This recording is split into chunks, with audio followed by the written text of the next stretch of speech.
के कारण कुछ ना कुछ विलम्ब हो जाता है, लेकिन फिर भी आप लोगों ने इंतज़ार किया और बहुत जोश से यहाँ पे कार्यक्रम आपने किए। जितने भी परफॉर्मेंस यहाँ पे हुई हैं, बहुत ही बढ़िया परफॉर्मेंस हुई है। तो आप सभी लोग मेरी शुभकामनाओं की बात रहे और बहुत बहुत शुभकामनाएं आपको। बहुत बहुत आपका धन्यवाद कि आप लोगों ने मेरे लिए इंतज़ार किया। इतने विलम्ब का भी आप लोगों ने वो नहीं किया। मैं यहाँ पे दूसरी बार आया हूँ। एक बार जब मैं आया था तब यहाँ का एक बच्चा ईशान, जिसने सैफ का जैसे सैफ कप जो कि नेपाल में हुआ था, उसमें इंडिया फुटबॉल टीम को नेतृत्व किया था और इंडियन टीम ने फाइनल में पाकिस्तान को हराया। वो बच्चा था और तब शायद 2022 या 23 की बात रही होगी। तभी उम्मीद की गई थी कि यहाँ से और भी बच्चे अच्छा निकलेंगे। मुझे बताया गया, ललित जी ने बताया, चेयरमैन साहब ने बताया कि यहाँ से एक लेफ्टिनेंट बन के निकली है। बहुत बहुत शुभकामनाएं उसको, उसके परिवार वालों को शुभकामनाएं और यहाँ के लोगों को शुभकामनाएं कि उन्होंने भारतीय सेना को एक नारी शक्ति यहाँ से दी। बहुत बहुत शुभकामनाएं। बात आती है पढ़ाई की, बात आती है। मैं जैसे कि मुझसे पहले कर्नल साहब ने बताया, 3 बच्चियों की फोटो लगी हुई और उसके बारे में बताया भी कि हम लोग आजकल की जनरेशन, आजकल के बच्चे, आजकल के पेरेंट्स का ध्यान मोबाइल पे चला जाता है, बच्चों पे ध्यान नहीं देते। और अगर ध्यान देने की बात हो तो बच्चों को भी हम लोग एक मोबाइल, स्मार्टफोन प्रोवाइड कर देते हैं और फिर वो आपको परेशान नहीं करता, आपसे सवाल नहीं पूछता, तो आप लोग खुश हो जाते हो, चलो मुझे वो परेशान नहीं कर रहा। लेकिन हम लोग नहीं देखते हैं कि वो मोबाइल फोन पे, स्मार्टफोन पे चला क्या रहा है, देख क्या रहा है। दुनिया में कई देशों ने नाबालिग बच्चों के लिए सोशल मीडिया पे बैन लगा दिया है। आपने सुना ही होगा, ऑस्ट्रेलिया ने शुरुआत की, उसके बाद बहुत सारे देश इसके बारे में सोच रहे हैं कि अपनी जो नई पीढ़ी है, नए बच्चे जो जिनका इम्प्रेशनेबल माइंड होता है, जो पहली बार कोई चीज़ देखते हैं उस पर यकीन कर लेते हैं, एडिक्ट हो जाते हैं उस चीज़ को और मानते हैं कि वही सच है, क्योंकि दुनिया तो उन्होंने देखी नहीं होती है। जो टीवी पे देखते हैं, जो मोबाइल पे देखते हैं, उसी को सच मान लेते हैं और उसी से उनकी जो जीवन शैली है वो प्रभावित हो जाती है, उसी के हिसाब से वो काम करने लगते हैं। तो ये बहुत ज़रूरी है, बहुत ही ज़्यादा ज़रूरी है पेरेंट्स के लिए। और आजकल के जो पेरेंट्स हैं वो भी ऐसा नहीं है कि वो बहुत प्राचीन काल के हैं, वो 70 या 80 दशक में पैदा हुए या 90 दशक में पैदा हुए हैं, वही पेरेंट्स। तो बहुत ज़्यादा ऐसे भी नहीं है कि जिनको टेक्नोलॉजी के बारे में ज्ञान ना हो, जिनको मोबाइल के बारे में ज्ञान ना हो, जिनको इंटरनेट के बारे में ज्ञान ना हो। तो वो ज़रूर इस बात का ध्यान रखें कि उनके बच्चे सोशल मीडिया का इस्तेमाल तो नहीं कर रहे हैं। स्मार्टफोन, कोविड के टाइम ऑनलाइन क्लासेस होती थी, हम सब लोगों ने स्मार्टफोन प्रोवाइड करा दिए, हम लोगों ने टैबलेट प्रोवाइड करा दिए, हम लोगों ने लैपटॉप प्रोवाइड करा दिए, हम लोगों ने डेस्कटॉप प्रोवाइड करा दिए कि बच्चे पढ़ें। लेकिन ये हम लोग का दायित्व भी है कि हम लोग देखें उनको कि वो कर क्या रहे हैं। तो कम से कम इन 3 बच्चियों से हमें ये सबक मिलता है कि हम अपने बच्चों को देखें कि वो कर क्या रहे हैं। ऐसा नहीं होना चाहिए कि बच्चे कुछ कर रहे हैं और हम कुछ कर रहे हैं।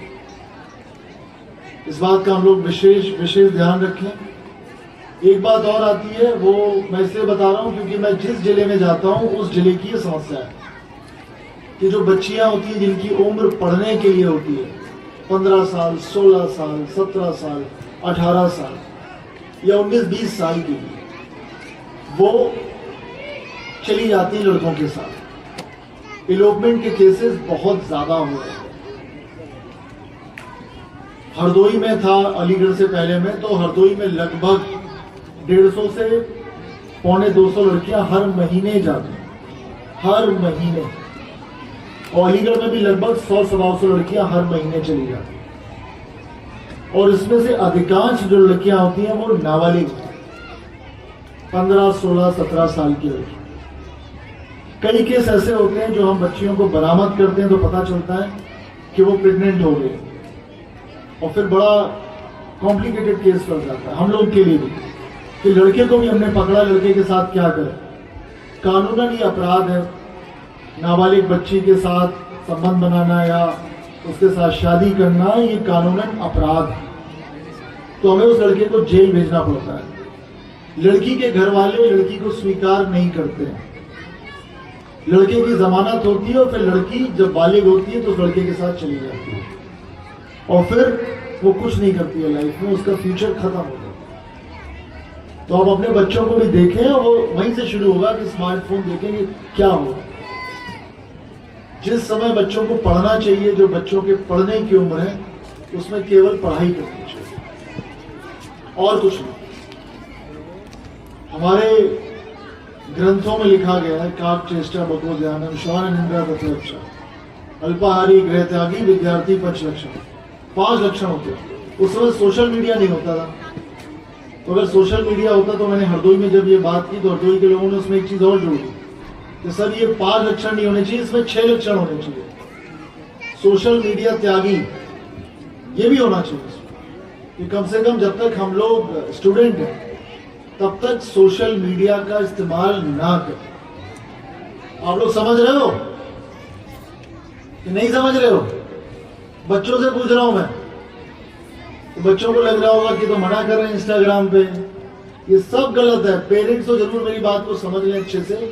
अभी आप लोगों ने सर्च मारना एलन मस्क के बच्चों की एक फोटो वायरल हो रही है, उसमें उसके बच्चे टैबलेट नहीं लिए हैं, स्मार्टफोन नहीं लिए, जबकि दुनिया का बहुत पैसे वाला व्यक्ति है।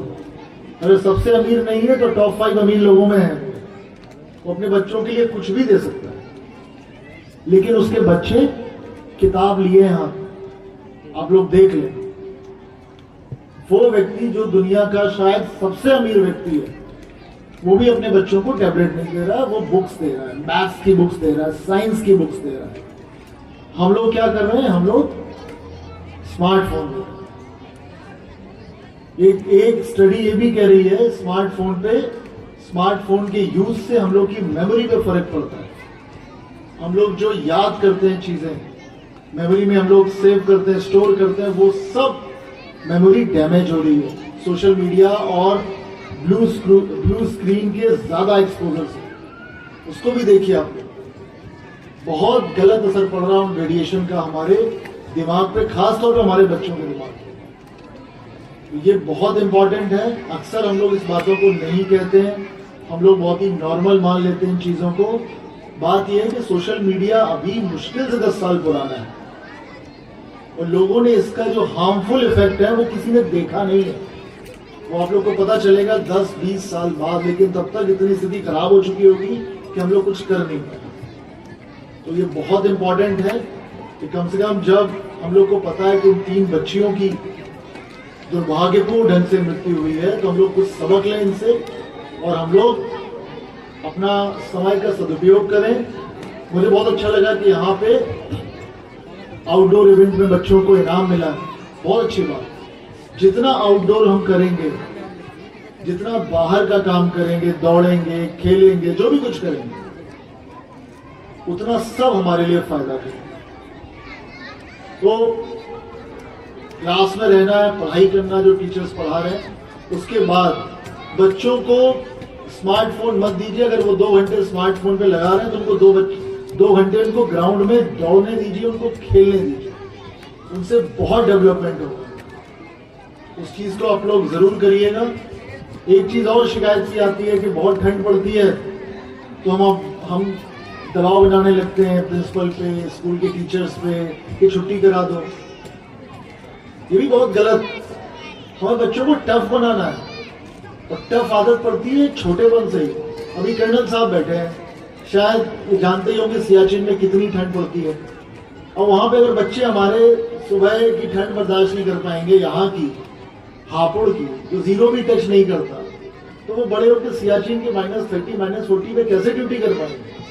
कैसे कर पाएंगे? सोचो, जादू थोड़ी होता है अचानक। ये सारी चीजें जो एडवर्सिटी, जो एडवर्स सिचुएशन, ये सब छोटे से ही आदत डाली जाती है। तो कभी भी अपने बच्चों को सॉफ्ट मत बनने दीजिए।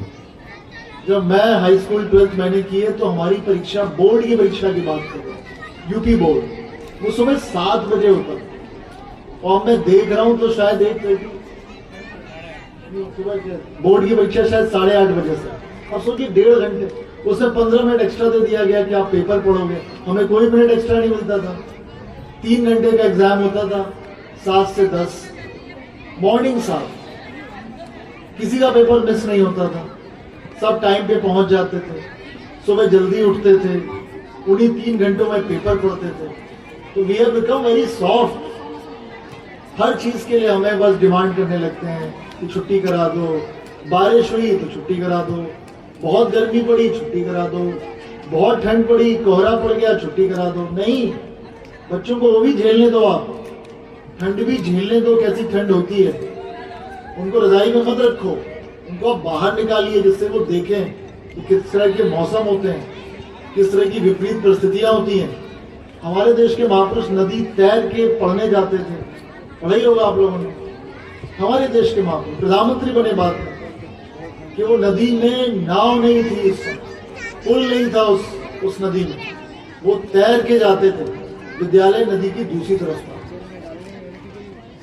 हमारे देश के महापुरुष लालटेन में पढ़ते थे, हमारे देश के महापुरुष दूसरी जगह लाइट जल रही होती उसमें पढ़ते थे। ऐसे ऐसे हमारे पास स्टोरीज हैं, ऐसे ऐसे प्रेरक प्रसंग हैं, ऐसे ऐसे महापुरुषों के उदाहरण हैं।